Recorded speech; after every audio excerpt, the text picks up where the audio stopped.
kota Madinah ini sudah terkenal dengan buah-buahan, apalagi masalah tentang kurmanya paling bagus.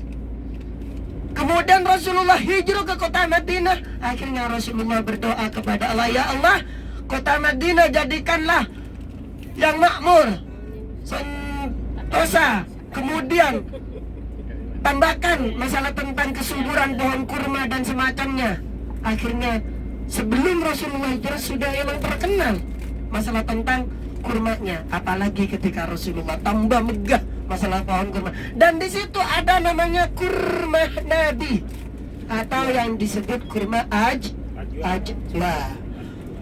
Yang mana kenapa disebut kurma Nabi? Karena yang menanam langsung adalah Rasulullah, ditanam langsung dari tangan sucinya Rasulullah. Rasulullah ini adalah orang yang sangat suci. Dan pernah Rasulullah ini dibekam atau dicanduk. Kemudian sama Rasulullah, buang darahku, jangan sampai ada orang yang melihat darahku. Akhirnya sahabat tersebut menoleh kanan kiri, belakang, depan, tidak ada orang. Akhirnya diminum darahnya Rasulullah. Ya Rasulullah, sudah saya buang dan enggak akan pernah ada orang yang lihat. Di mana? Di perutku, kata sahabat tersebut. Apa sabda Rasulullah? Kenapa kamu minum? Kalau ada di perutku enggak ada yang lihat, Rasulullah. Sabdanya Rasulullah, haram api neraka menyentuh jasad. Sebab darahnya Rasulullah. Ya kalau darah kita jangan diminum, jadi virus nanti. Bukan Rasulullah. Menunjukkan Rasulullah ini adalah suci.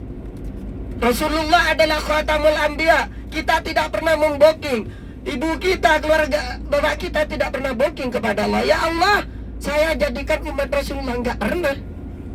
Tapi sudah ditakdir oleh Allah.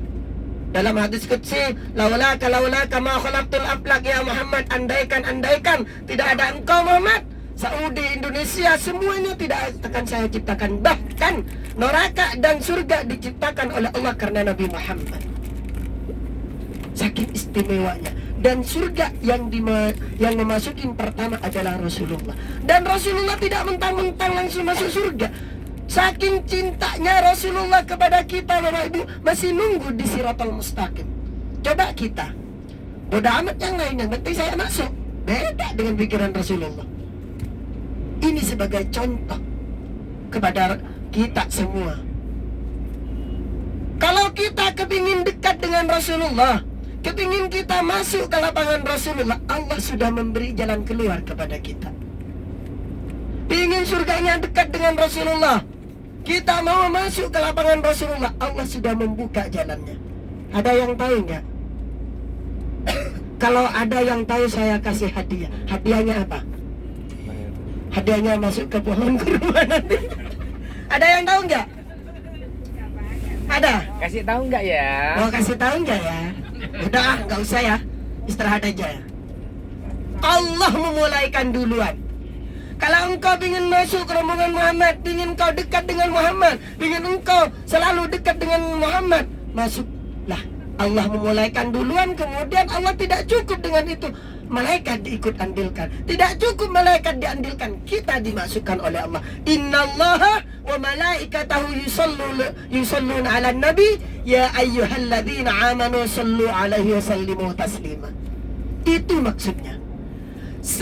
Allah memulaikan duluan. Tidak cukup Allah memulaikan duluan, malaikat diikut andilkan.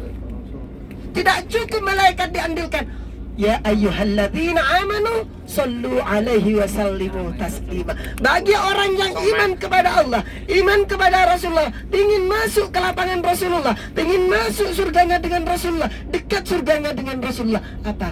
Disuruh baca sholawat. Yang dimaksud itu, salah satu amalan yang gak akan ditolak oleh Allah adalah sholawat. Orang baca sholawat pasti dapat pahala. Tapi janji Allah, siapa orang yang berselawat, ketika berselawat membayangkan Rasulullah, seakan-akan Rasulullah ada di depan kita, seakan-akan Rasulullah di samping kita, dan menghadirkan kebesaran Allah. Yang ada di pikiran makhluk, pikiran dunia tidak ada semuanya.